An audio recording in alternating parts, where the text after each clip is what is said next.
বিসমিল্লাহির রাহমানির রাহিম। সূরা আন-নাজম, আয়াত 1। শপথ নক্ষত্রের, যখন ওটা হয় অস্তমিত। আয়াতের তাফসীর। শপথ নক্ষত্রের, যখন তা অস্তমিত হয়। 1 মুফাসসিরদের কেউ কেউ নক্ষত্র বলতে কৃত্তিকা নক্ষত্রকে বুঝিয়েছেন। আবার কেউ কেউ শুকতারাকে বুঝিয়েছেন। অন্যরা সমস্ত তারাকেই বুঝিয়েছেন। উপর থেকে নিচে পড়া, অর্থাৎ যখন তার রাতের শেষে ফজরের সময়ে পতিত, অদৃশ্য হয়। অথবা শয়তানদেরকে মারার জন্য তাদের উপর পতিত হয়। অথবা অন্যদের উক্তি অনুযায়ী কিয়ামতের দিন পতিত হবে। আয়াত 2। তোমাদের সঙ্গী বিভ্রান্ত নয়, বিপথগামীও নয়। আয়াতের তাফসীর। তোমাদের সঙ্গী বিভ্রান্ত নয়, বিপথগামীও নয়। 1 এটা হলো কসমের জবাব।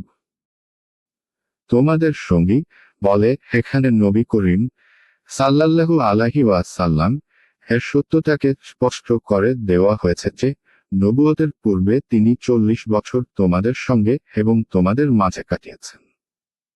তার দিবা রাত্রির কার্যকলাপ ও আচরণ তোমাদের সামনে বিদ্যমান। তার চরিত্র ও নৈতিকতা তোমাদের জানা হচ্ছে না। সততা ও বিশ্বস্ততা ছাড়া তোমরা তার আচরণে অন্য কিছু কি দেখেছ? এখন 40 বছর পর যখন তিনি নবুয়তের দাবি করছেন, তখন একটু ভেবে দেখো যে তিনি কি মিথ্যাবাদী হতে পারেন। অতএব বাস্তব এটাই যে তিনি পথভ্রষ্ট নন এবং বিপথগামীও নন। বলা হয় অজ্ঞতার কারণে সত্য পথ থেকে বিচ্যুত হয়ে পড়াকে। আর বলা হয় এমন বক্রতাকে যা জেনে বুঝে সত্যকে বর্জন করে অবলম্বন করা হয়। মহান আল্লাহ এই উভয় ভ্রষ্টতা থেকে তার নবীকে পাক পবিত্র ঘোষণা করেছেন। আয়াত 3। এবং সে মনগড়া কোথাও বলে না।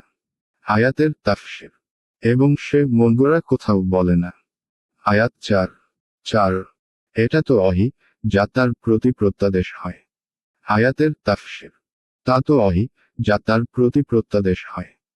1 অর্থাৎ তিনি পথভ্রষ্ট বা বিপথগামী কি করে হতে পারেন? তিনি তো আল্লাহর প্রত্যাদেশ ছাড়া মুখই খুলেন না।